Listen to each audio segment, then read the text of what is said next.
He, he's the Trinity, the Tuck of Yeah. the galaxy, which makes sense because Trinity's like the one who holds the record for the most challenge wins. Like, by all means, she's a drag race warlord. Absolutely. She collects a lightsaber for every challenge won. Yes.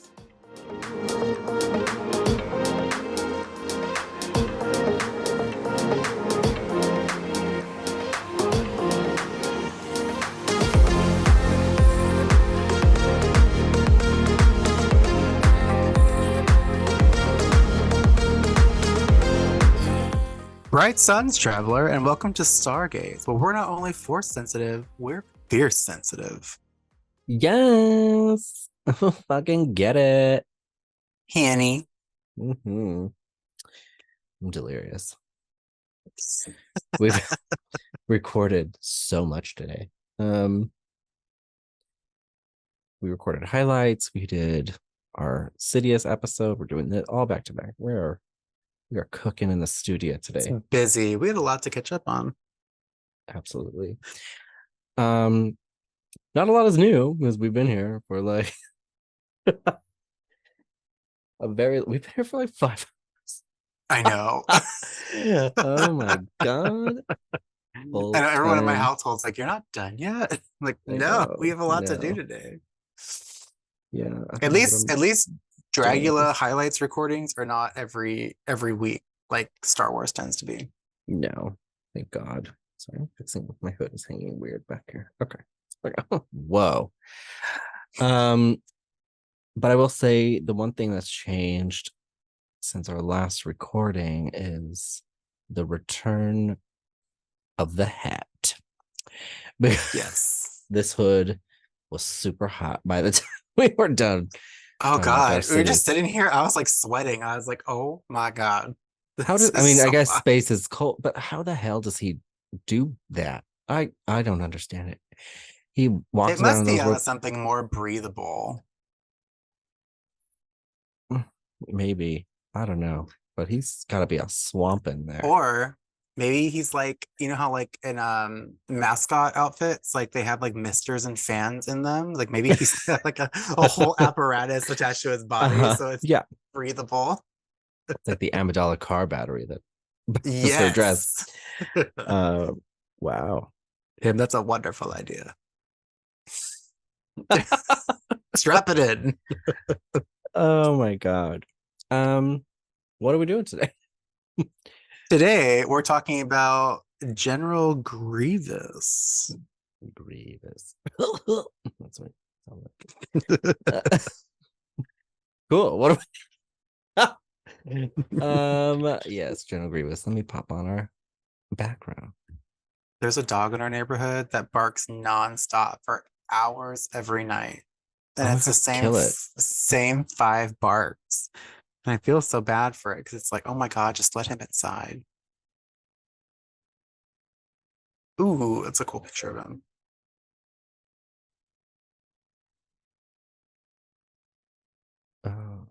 Ooh. You're floating there. Look, he's turned me into a shish kebab. Okay. Oh, I feel like I'm a little large. There we go. All right. So General Grievous has a long and complicated history. Yes, he does. Who's my little Grievous?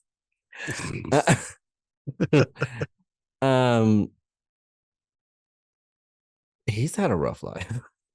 He sure has. Mainly of his own choosing.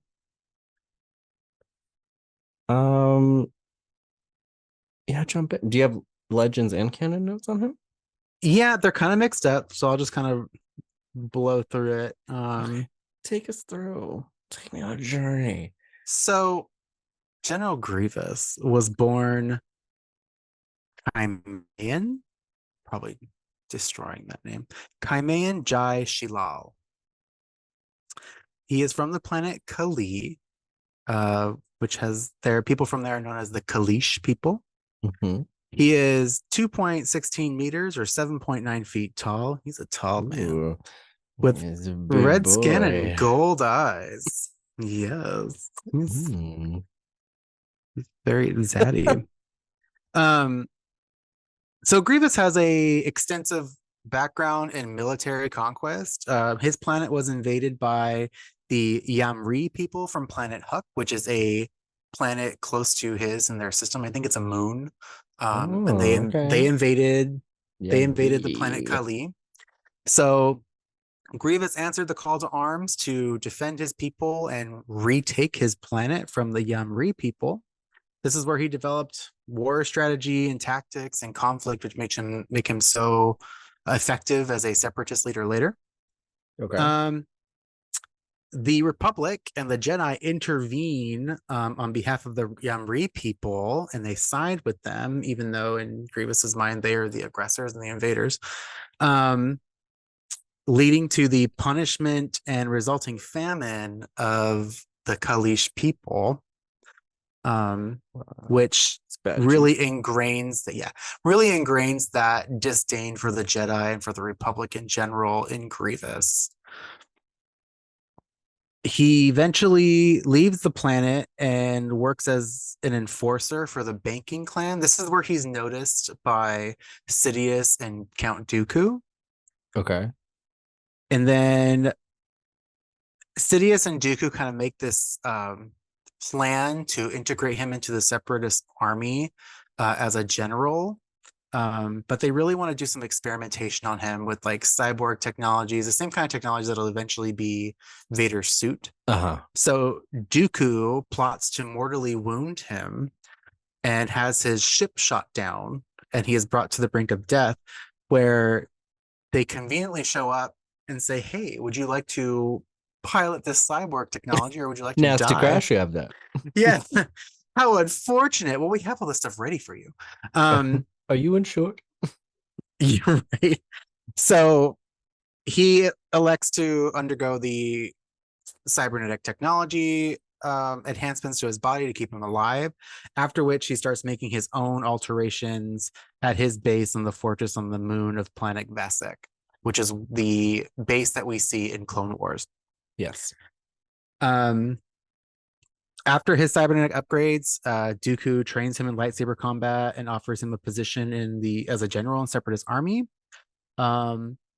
He works his way up the ranks to Supreme Marshal Commander of the Separatist droid armies. That is his title by the time that the war is over and he dies. He does a lot of really cool stuff that we don't always see in either Clone Wars or in other canon materials. He orchestrates or participates in the battles on Fallujah, Camino, on Naboo. He has confrontations with Master Yoda, Kit Fisto, Obi-Wan Kenobi, Quinlan Vos, Ventress, and Darth Maul, and many others. He's fought like everybody. I think in one of the comics, or yeah, I think it's a comic, he's involved in a four-way battle with Maul, Talzin, and Sorry. Sidious. I thought that was going a different direction. He was involved. He liked to party. He sure did, with the best of them. I don't know that that's canon though, because in that he kills Talzin, and I don't know if that's how that goes in canon.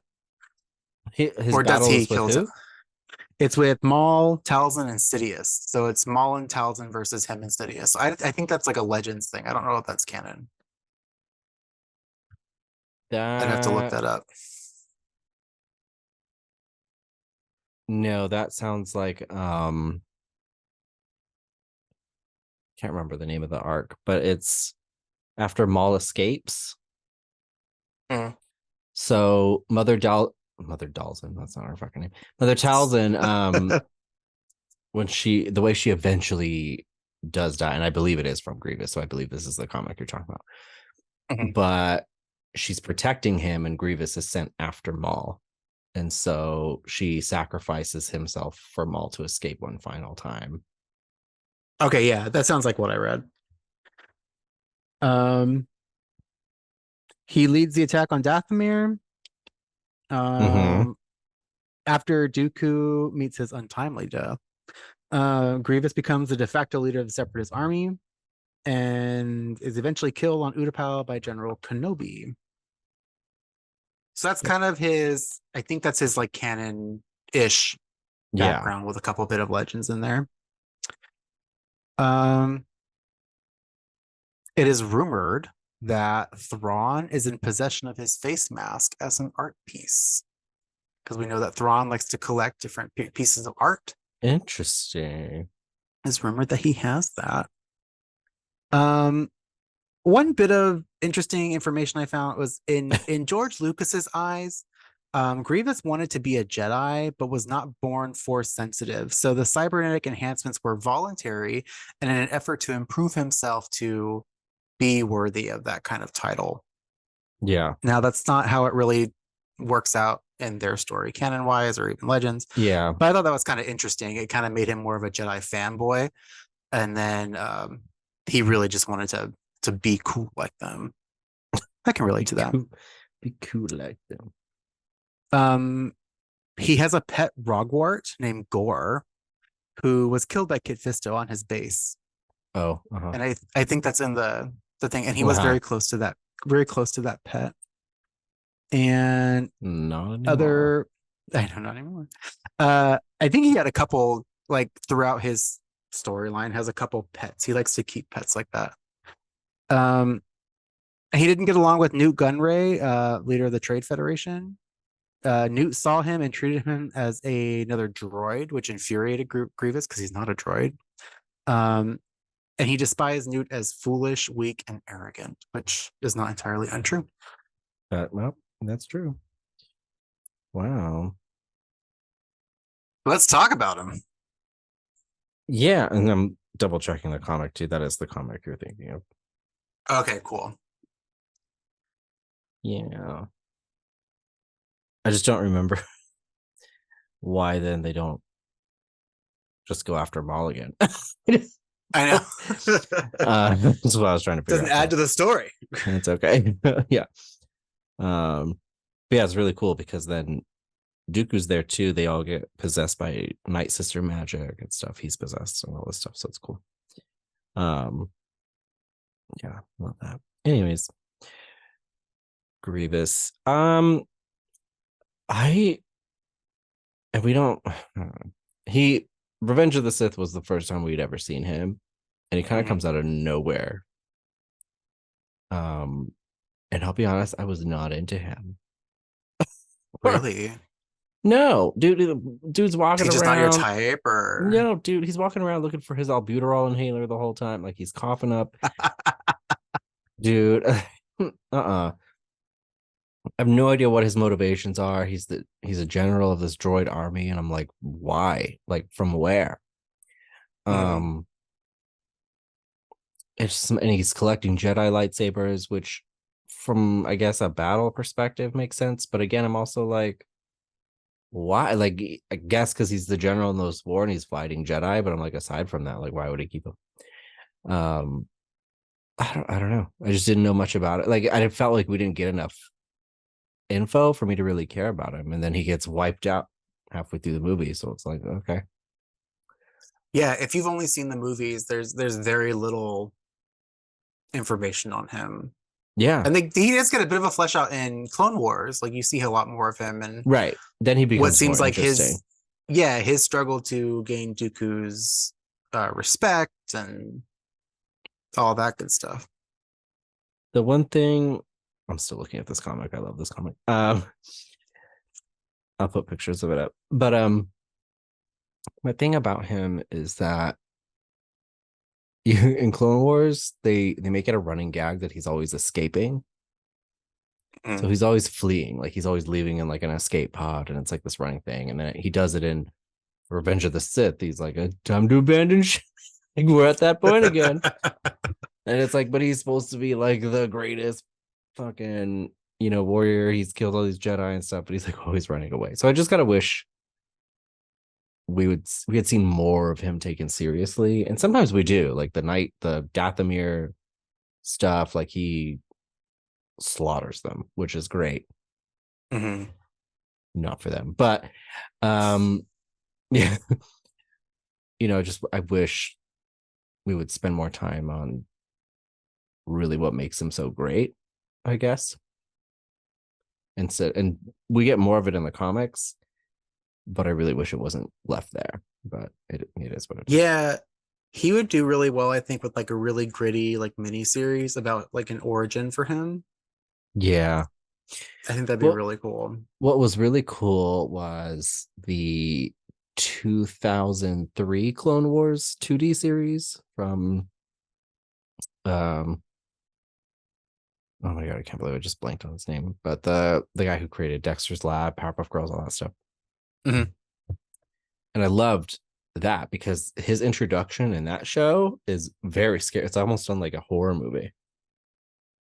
Oh, Yeah, I don't know if you've seen it, but I think we've seen I think in the prep for our watch through for Clone Wars, I think we watched it, but I just don't remember it.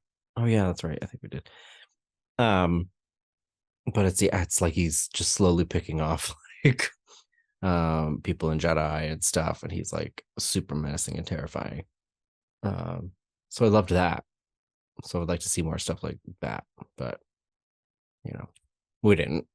So It would also be cool to see, as someone who's so vehemently a separatist, like to see this the more like warlike side of being a separatist and what their reasons are and stuff like that. Because we get a yeah, little of it, but it's like from a political standpoint, not a um cause and effect like it is for him in the Republic. sorry, my hand in this laser bolt right now makes me feel like an X-Men, and I'm Scott.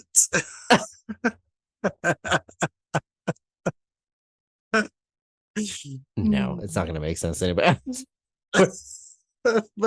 Professor. Professor. Sorry, everyone. Anyway, um, yeah, I don't know what we're talking about. I'm so sorry. Grievous perspective of being a separatist and Oh his yeah, motivations for that kind yeah, of stuff. yeah. For what?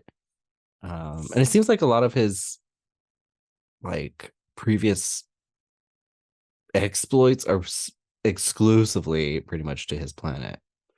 Yeah. Um, so it's just interesting because then I feel like all of a sudden he goes to like a galactic level pretty quickly in his career. But again, like why? Um, and it seems like almost like I don't know in terms of separatist versus republic, almost like he doesn't care as long as he's just winning the battles that he's in charge of. Yeah. Well, and he is a warlord. So, I mean, Yeah, on his planet, he was a warlord. yeah, So it makes sense that that's how he sees things in terms of victory and defeat and yeah, not so much. But you know what? Given the background of, the Republic intervened on that war on his planet and sided with in his mind, the aggressors yeah. and really screwed things up for his people, the Grievous too. And I mean, I guess he does also have like the Vader problem. Like now he's in this suit, whether that be by force or by choice, doesn't really matter. He's in it. Mm-hmm.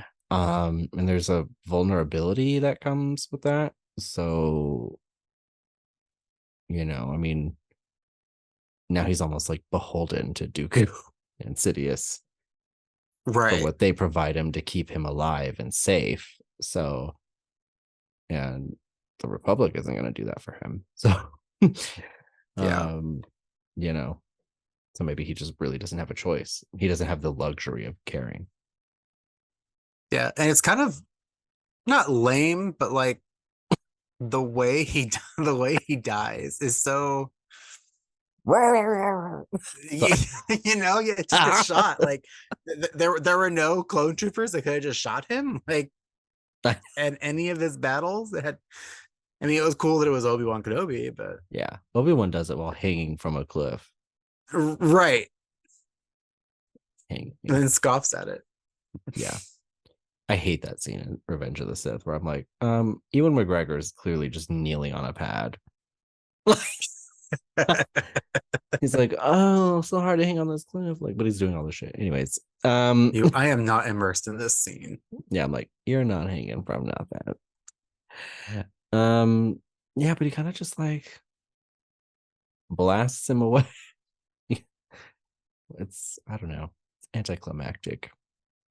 It is. It is really anticlimactic. I mean, even though we haven't seen much of Grievous in the movie at that point, like it needed Yeah, more of a build up, I guess. I mean, their fight was otherwise cool. Like when he shows up and just hello there, you know, and then he yeah, turns into a remote control car, or he gets in a vehicle. That's right. It's like that like yeah, one wheel unicycle vehicle. yeah. His this like Power Ranger motorbike that he has lying around. Yeah. Um, yeah, I do like the reveal that his arms are really like a million arms. Split apart. Yeah, and his lightsabers are just lightsabers that look like Obi-Wan and Anakin's for some reason. Because the production team was super lazy. It took him off some really unimaginative Jedi. Yeah, exactly. Um, so it's interesting. I don't know. What else about it? It's, I don't. There's not so much unless you really dive into comics. But I think a series on him would be really cool. Again, like with his origin, I think there'd be a lot more to yeah, go into there behind his motivations and. I would like to see more of that fleshed out. What he looked like before the suit, I think, is really interesting. So, Mhm. um, I'll put up some pictures of that as we're talking. But um, yeah, and I remember watching that Clone Wars episode, and there's like a statue or something in his Yeah. base that they find, and I'm like, oh, like that, and all immediately he became more interested. Mhm. Um, yeah, wow. Oh, okay. Sorry, I found like a diagram of what his brain looks like. That's weird. Oh, Yeah. like he was dissected. Yeah, it's like a cutout of his head to show you what his brain looks like in the suit. Oh, his suit upgrades. Shall we talk about them? Yes. Oh. So when placed in the cyborg suit, his modifications included the following: heuristic combat programming, so programmed directly into the suit to improve his combat, along with um, his brain tissue being wired directly into the suit to carry out electrical signals. Okay. Cool. That's interesting to me. Um, Kind of his like in the way that like Luke's hand is wired into his body, so it responds to his signals. right, in the same way I'm assuming Vader uses his limbs. It's just interesting that because truly all that's left of Grievous are his vital organs and Mhm. portions of his head and skull to keep his brain intact. So I guess I never really thought about how that works in his cyborg body. So they had to wire it directly to his brain. That's crazy. Um, and a little questionable scientifically, but it's okay. Um, his memory center was tinkered with to suppress memories of his past so he could concentrate more and increase his aggression. Interesting. So a lot of his previous life, like he doesn't even remember or care about. So it doesn't even matter that he was a successful warlord. They just downloaded a file anyway. Exactly. His vision was enhanced with cybernetic implants. His eyes are his own, with enough skull remaining behind them to protect the organic muscles, which we already knew that. His lungs were given implants. Many many critical decisions were made regarding what should be kept of his mangled body.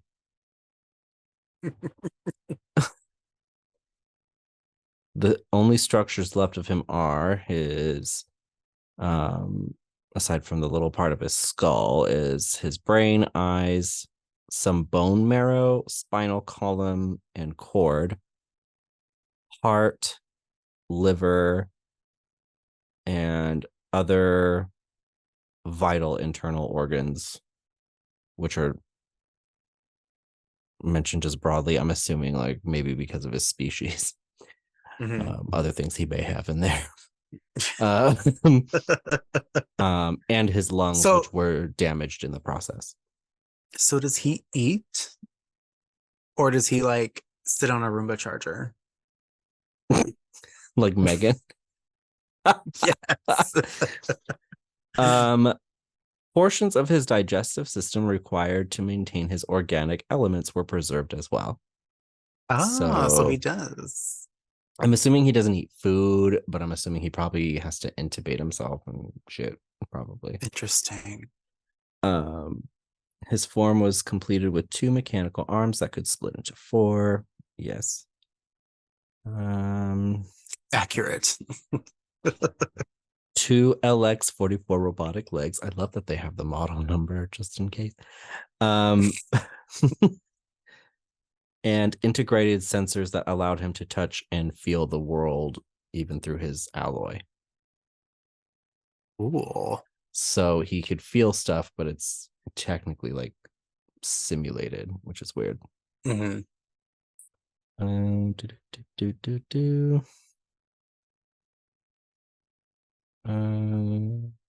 All I can think about now is General Grievous as Megan. Right. And that is so fierce.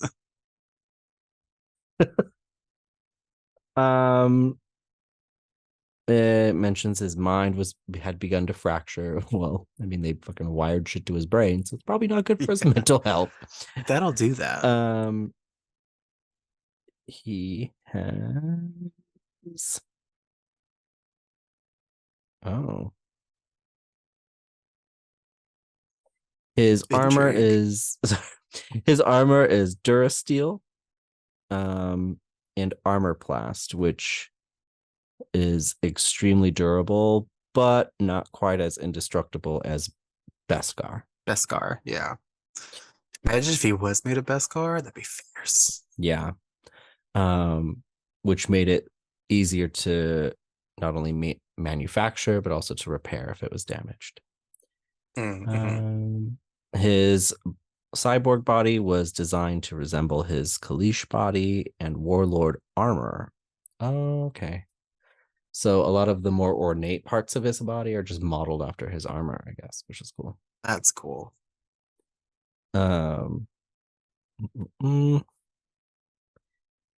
Including a faceplate paying homage to his earlier life that mimicked the shape of his snub nose. Wow. And the bony protrusions of his chin, and echoing masks he used to wear in battle as well, which is shown in the previous pictures of his former life. That he doesn't remember. Yeah, or care about. A ultrasonic vocabulator generated his raspy speech like a tracheotomy. Must kill all the Jedi. But he doesn't have that cough the entire time, right? That's after his battle with Mace Windu. So it says here, so to some regard, he's always kind of had it because his lungs were damaged in the process of moving him to the cyborg body, and they used implants to kind of try and repair that. So then as he's battled, including the one with Mace, for example, the damage just becomes more and more severe, which is why he's hacking up shit like by the time we meet him in Revenge of the Sith. Right.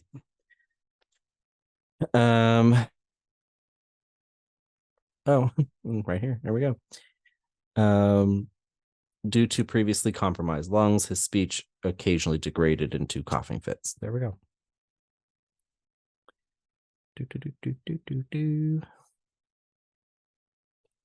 Pinpoint electrodes were inserted into his brain as well from the lining of his helmet to monitor brain activity and improve nerve signal timings. Wow. He was state of the art. Yeah, but it looks like he required constant surgery. Wow, this sucks. Yeah. Oh, wow. Everyone, this is Grady's reaction in real time. Mm-hmm. Oh He no. he did not have to eat or drink and could survive in a vacuum or underwater. He was also immune to poisons and toxins.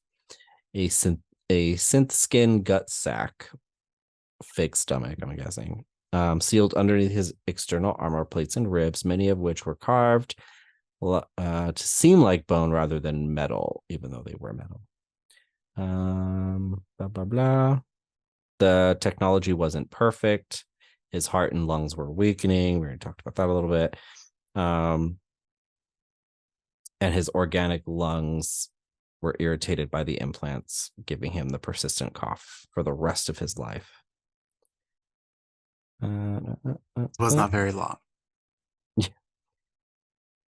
All this information the Sith kept in their possession to improve the technology in case additional candidates for conversion came up or were needed, in case one of them got a little crispy.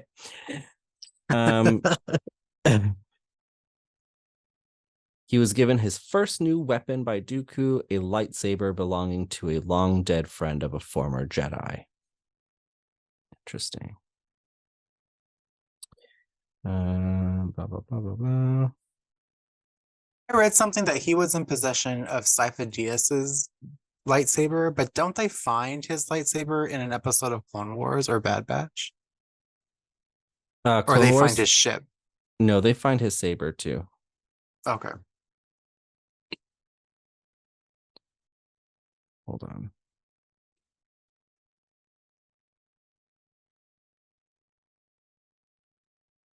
Yeah, this is a separate Jedi, like an unnamed Jedi that I see. Dooku knew.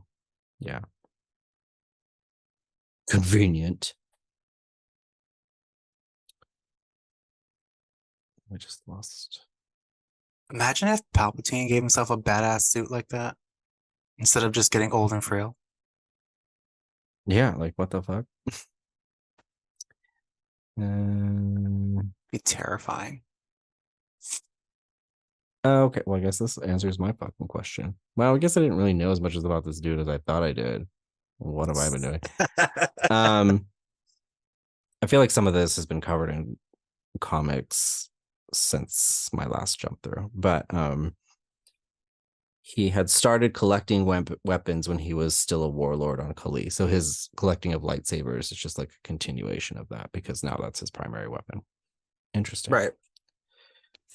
Mm, Like trophies of a serial killer.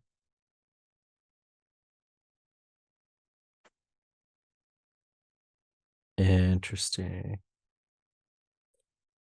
So he was so upset that he by the transformation into a cyborg because he hated droids. Like that was his thing. Which is interesting. So when he woke up from getting his implants, he slaughtered everybody in the room. Cool. Talk about a Awesome. temper tantrum. Yeah. Um, but no longer being able to recognize the person he once was, and also fucking with his brain. He ends up embracing it and considers his changes to now be improvements. So we kind of just decide, like, what else is he gonna do? You're right. Yeah. I can be mad at it, Yeah. or I can embrace it. Yeah. This is And gonna that's be human when beings once they start doing those chips that Elon Musk wants to demo in people's heads. right, exactly. Yeah, and so then he ended up leaning into droids as well. I mean, obviously he's now leading the army. Right. And then went as far as to employing Magna Guards, which are the droids that he uses as guards in all of his appearances. Mm-hmm. The ones with the staffs that have the glowy bits at the end. Yeah. And also because of how miserable he was and all the stuff he needed for his care, he actually asked for more modifications constantly as they improved the technology and all of those things. Wow. What a tragic life. Have you heard the tragedy of General Grievous? The cloak, so this cloak actually that he's wearing in the picture is a Kalish cloak. He wears it as a reminder of who he once was. Him all sentimental. Yeah, and he does, and they talk about that in here too. So and that's what we see in the Clone Wars in his lair. Um, he keeps a lot of keepsakes from that time, and he's almost like kind of obsessed with it, I guess. Mm. And I imagine, especially like given what they did to his memories and his brain, he probably has a weird relationship with that stuff. So he keeps it and like almost Yeah. obsessively. And then he has like art and statues that kind of tell the story of what happened to him. um, even if it's just for himself, which is weird. So he reflects on it like all the time, which is why he's also, I think, so mortified that Kit Fisto ends up in there. Mm-hmm. It's just for him. It's like his Yeah. sanctum. Yeah. Yep. The fortress was the closest thing he had to a home and served as a hideaway and safe place where he could undergo repairs when damaged in battle. Wow. He thought about his past and the life he lost. This is kind of sad. This is depressing. Would make a good novel. Oh, yeah. And he was in there was another arc about him guarding the giant kyber crystal on Utapau. Oh, is that why they were there? I think, yeah. So I think he had already established like a little hidden base for himself there because Okay. they were mining kyber and doing all that stuff there for the eventual Death Star. Death Star, yeah. And so there was the unaired Clone Wars arc called the Crystal Crisis, where Obi-Wan and Anakin investigate, and they end up finding it, and they have like a whole battle and fit over it. And Obi-Wan finds Grievous with the crystal, and they battle again, and all that stuff, and they eventually explode the crystal. Oh, it would have been cool to see. Yeah, yeah, and slowly invaded Utapau. So even after that, they had just kept invading the planet and taken over most of the 10th level, which is where Obi-Wan gets told that they are. So it becomes like a fortified safe haven for him, which is why the separatist leaders are sent there first. Interesting. Yeah. That would have been a cool arc to see. They should animate it or put it in a comic or I something. know, man. It kills Mother Talzin, which we talked about in our last episode. He killed Mother Talzin, all that stuff. And um we talked about it this episode too. I don't know what I'm talking about. It It's was all so blurring long ago. together. Yeah, it's all blurring together. Um, the only one he really doesn't meet ever until Revenge of the Sith is Anakin, and they have to keep it that way because he mentions in Revenge of the Sith that he's never met him. So That's so wild. Just because of that one line. stupid George Lucas. Imagine being in the story group and being like, "Oh, nope, Anakin's got to leave the room." Can't So be there. weird. That's crazy. I mean, he does so much to like progress the war and like the story, but then it's like unless you do this deep diving for him, you don't really know a lot about him. And I guess what I never thought about too is that I guess the technology that they use for him is, I guess, relatively new, Mm-hmm. which I mean, I guess partially makes sense because even Anakin's like robotic arm seems pretty uh Relatively primitive, yeah. yeah, compared to what Luke gets, which is really gonna piss off Vader. He's like, didn't I cut that shit off? Uh Mm-hmm. yeah. I think part of what makes him interesting is I feel like they wanted a way to showcase the technology that would eventually go into the Vader suit. Yeah. And that was a good way to do that, was showing that this is it in its infancy and it's not perfect, Yeah. but we'll arrive at Vader where it kind of is, but even Vader makes modifications and adjustments to his suit. And what a gamble, because I mean, Dooku shoots his ship down so they can do this, but like, what if he had died in the crash? I, Like, oh damn it. And if they hadn't worked out oops. this technology, then Anakin dies on Mustafar. Yeah. So wild. It all comes back to Grievous. I mean, it really, I mean, it really does.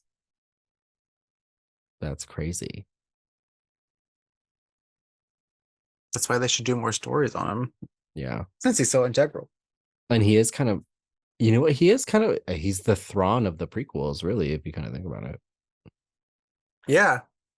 He's He's like, the high ranking general by all means. Like, if without Dooku, I mean, he becomes the leader of the separatist. That's why they're after him.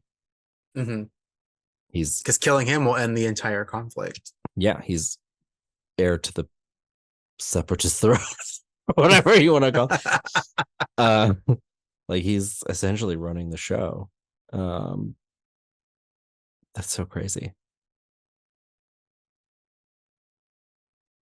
Wow. There you have it. Yeah. General Grievous, everyone. This oh, I'm blocking myself out. This man right here. Or this Kalishi right here. Yes. Oh, Mr. Bones. That's right. What? So the Aftermath trilogy, which is the it was the very first set of new books we got in the new canon after the takeover. um so it lays out kind of what happened after Endor, like what the end of the war really looked like, because the war goes on after Endor. Um Mhm. and Temmin Wexley, who's in the sequel trilogy, he's always hanging out with Poe. He, as a kid, had this friend who would help them fight and stuff, but it was a battle droid, like these guys, that he repurposed and reprogrammed. His name was Mr. Bones. And he was like part of their little crew. So he would fight Mm. with them and stuff. But when reprogramming him, he had um implanted part of Grievous's programming into him. Oh, Yeah. So he's like a pretty gnarly fighter. that's sick. Now I gotta And read those books. yeah, and I want to say you can play as Mr. Bones in one of the mobile games or something, like he's included there or something or somewhere. Huh. Mm-hmm. Oh yeah. Wow. I need to reread these books because I totally forgot this piece of him. My Star Wars reading list is getting pretty extensive.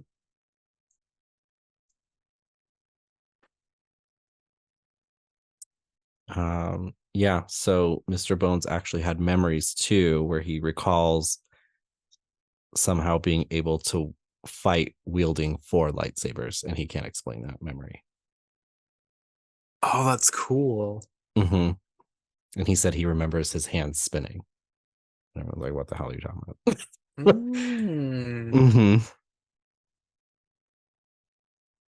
Yeah, that's cool. At some point, the owner of the store, Doc Ondar's Den of Antiquities on the planet Batu, came into possession of the skull-like Kaleesh mask originally worn by General Grievous. He also acquired the cloak he wore as a cyborg and displayed it in his shop, half a century after the Kaleesh warlord gained galactic infamy for his role leading the separatist droid army. I think you can see the mask in Batu. I think so too. Now that I'm Yeah, I think I remember seeing it last weekend, and Harry pointed out, he's like, "Oh, it's Grievous's mask," and I was like, "Oh, it is." Sick. Love It's a whole universe, you guys. It's all connected. All connected. I'd much rather live in that universe. Yeah. I mean, clothing alone, like this is fierce. Yeah, our clothing sucks. Earth sucks. Fuck Earth. Yeah, it really does. Whoa. I'm just shot out of my rope. I'm like an action figure. Whoa. Spring action Grady. Yeah. My cyborg implants. What was it? Was it the remember the action figures you used to squeeze their legs and their arms would do something? Okay. I need to be done with this. Anywho's, but that's the story of General Grievous. It's a good boy, too. Grievous. Yeah. Good work. What's the gayest part about Grievous?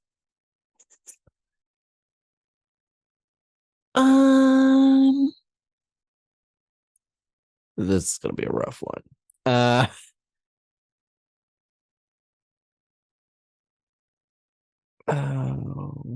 Come back to me. His obsession with body enhancement.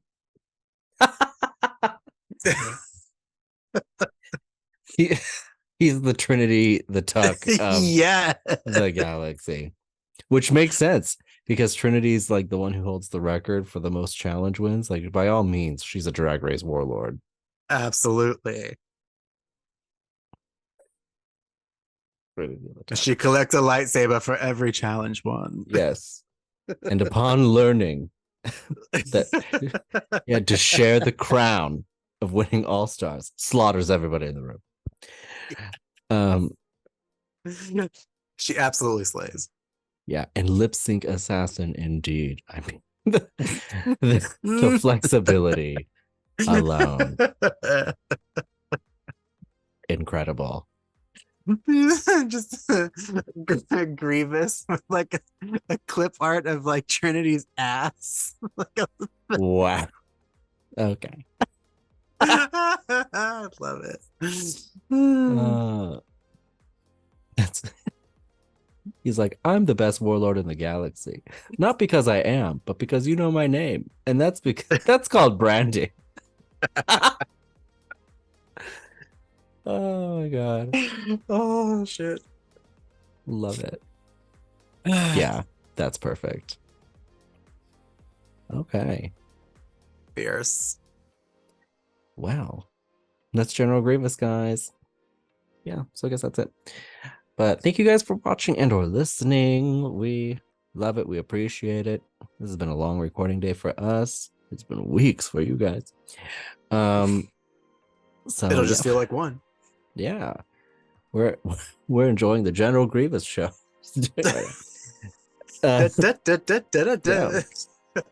Yes. I bought tickets to Work the World just for him.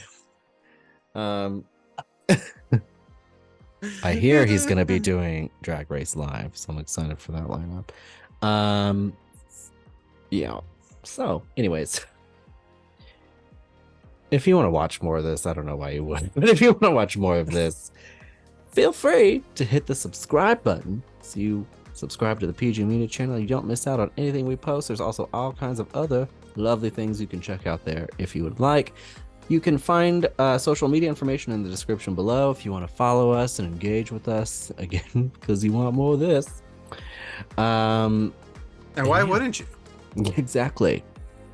So feel free to do all of that. And we'll be back next week with Galaxy's Edge. Other than that, though, we just appreciate you tuning in to episode 19 of Star Gaze. And with all of that being said, please go watch some Star Wars. Watch everything General Grievous related. Absolutely do that. And may the Fierce be with you. Yes. Mm-hmm. Ew, Peter. Ew, Peter. No.